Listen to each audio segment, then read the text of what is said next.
Como nós já vimos, as células não apresentam aquela estrutura redondinha, como em muitos livros didáticos nós costumamos observar. Na verdade, as células vão apresentando especializações de acordo com o órgão que elas estão.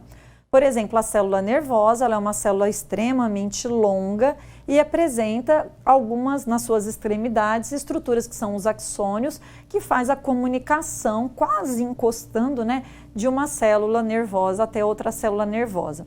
As células da epiderme, por exemplo, elas são células que, se nós observarmos ao microscópio, parecem tijolinhos, né? Então, elas formam aquela estrutura mais clássica, onde elas precisam estar unidas, tem quase que uma forma bem definida, e essa estrutura é dada justamente pela queratina, e são células que estão expostas a algum choque, estão expostas ao sol, então elas têm uma característica diferenciada. As células musculares, por sua vez, elas têm os seus movimentos, então elas têm uma maior quantidade, por exemplo, de actina e miosina, que são aquelas estruturas que vão formar aí os microtúbulos, que vão fazer com que a célula se movimente e que ganhe mais ou menos forma. Então, uma maior atividade muscular, por exemplo, faz com que eu tenha uma maior quantidade, a demanda, né, de uma maior quantidade de proteínas para montar essa estrutura da actina, né, da movimentação entre actina e miosina. Já outras células podem apresentar uma estrutura bem interessante, que são as microvilosidades. Para que serve a microvilosidade? A função delas é justamente aumentar a área de absorção. Se vocês pensarem numa linha, se eu dobrar essa linha, eu vou ter uma área, a mesma área no mesmo espaço. Então, eu vou ter muito mais linha num espaço menor. E essa linha, se eu abrisse, elas iriam ocupar um espaço muito grande. Então, eu diminuo o espaço, por exemplo, em comprimento, mas aumento o que nós chamamos de área de exposição.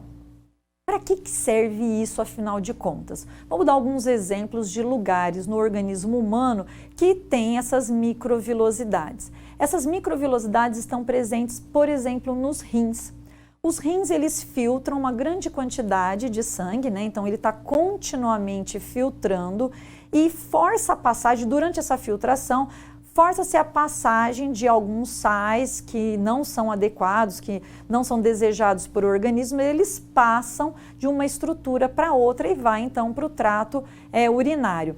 Durante essa passagem, como está sendo filtrado uma grande quantidade de sangue, eu tenho nessas células grandes microvilosidades. Isso faz com que eu filtre grande quantidade com uma melhor eficiência. Porque se eu não tivesse essas microvilosidades nos rins, eu teria que passar muito mais vezes, eu teria que ter muito mais batimento cardíaco, né? Uma atividade cardíaca muito maior para que fosse filtrado continuamente. E outra consequência também seria o acúmulo de substâncias tóxicas no interior aí do organismo, porque eu ia ter uma dificuldade de passar. Então, nos rins, temos aí a função dessas microvilosidades.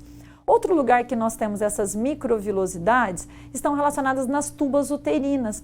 Nós temos o útero e nós temos os ovários. Então, na região que entre os tubos e os ovários, eu tenho grandes microvilosidades, células com essas microvilosidades, que vão justamente fazer com que o óvulo, ao sair do ovário, passe então para as tubas uterinas. Eu não tenho, né, não é encostado diretamente, existe uma pleura e uma região intermediária, e essas microvilosidades se certificam, fazem com que aquele óvulo garanta com que ele chegue até as tubas uterinas com eficiência, sem que ele se perca no meio aí do tecido genitário. Então, nós temos essa característica de microvilosidades nestas células.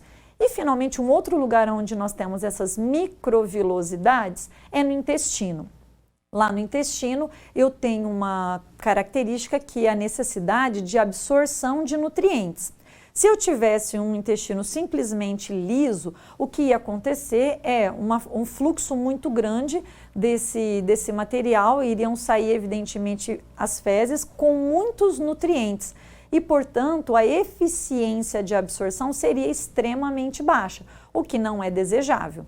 Bom, então nós temos essas microvilosidades no intestino que faz com que aumente a área de absorção de nutrientes e assim tudo aquilo que nós comemos, mastigamos, passa pelo bolo alimentar e entra em contato de alguma forma, né, passa por essas microvilosidades e é absorvido, sendo transferido do intestino para o sistema circulatório. E aí no sistema circulatório eu tenho uma maior eficiência, a alimentação nesse nutriente passa por todas as células do organismo. Bem, mas nem sempre é assim. Infelizmente, existem algumas doenças, né, algumas patologias como a doença celíaca e a diarreia intratável, que faz com que a vida de muitas crianças seja um verdadeiro inferno. A doença primeira que eu vou estar comentando com vocês é a diarreia intratável. A diarreia intratável é uma doença extremamente rara e ela é definida então como uma perda intensa de fezes na forma líquida, principalmente durante os primeiros dias de vida. Então, uma criança que tem essa doença, uma doença recessiva, extremamente rara, ela pode ter, né, ela pode nem chegar à idade adulta. Evidentemente, já é necessário, quando identificado, já é importante fazer a eliminação, né, a troca, um transplante de intestino com compatibilidade, porque essa criança nasce sem essas vilosidades. Então, essas vilosidades, neste caso aí, faz com que tenha um déficit nutricional e, quando diagnosticada, imediatamente aquela criança precisa ter alimentação parentérica. Então, ela tem que ter alimentação direta através de sondas, né? Não sondas que passem pelo intestino, mas diretamente na veia. Neste caso, então, quando acontece nos 2, 3 períodos de vida, que é o aparecimento precoce, é muito mais fácil de ser identificado e já, evidentemente, fazer o tratamento.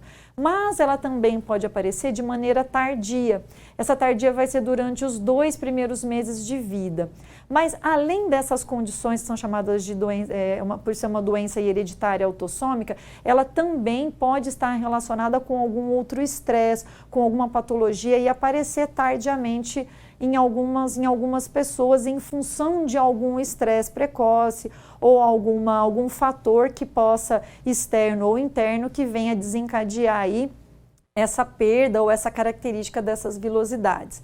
As causas que podem estar aí relacionadas pode ser alguma infecção, alguma enteropatia infecciosa ou pós-infecciosa, pode ser a síndrome do intestino curto, pessoas que já são sensíveis nessas condições, doenças que são chamadas de congênitas, de desenvolvimento dos seus enterócitos, que também podem levar, aí, quando não é no caso hereditário, ela pode ter aí o desenvolvimento posterior na sua fase adulta. Outra doença que é muito conhecida hoje, muito discutida, é a doença celíaca. Como vocês podem ver na imagem, a doença celíaca ela vai acometer, pode nascer, né, a criança imediatamente já pode nascer com este problema, ou ela pode vir por motivos também de estresse, por motivos inflamatórios ou aí relacionados com a própria atividade humana, ela vir a se desenvolver. É aquela intolerância a glúten. Como que isso acontece? No caso da doença celíaca, o que acontece é um processo inflamatório dos enterócitos e esses enterócitos então começam a reduzir as suas vilosidades. Então, em função do processo inflamatório, essas vilosidades começam a ficar cada vez mais lineares e começam a reduzir. Isso faz com que, com essas vilosidades reduzidas, se essa pessoa começa a se alimentar com farinhas brancas, essa farinha forma uma espécie de gesso sobre essa região, diminuindo a absorção de nutrientes. Quando não tratados, uma pessoa pode inclusive levar aí a perdas sérias, anemias mais graves, que vai desenvolver quadros que deixam a pessoa mais suscetíveis aí a outras doenças. Então, vale a pena observar que mesmo sendo uma estrutura extremamente simples, as vilosidades são fundamentais para a nossa sobrevivência.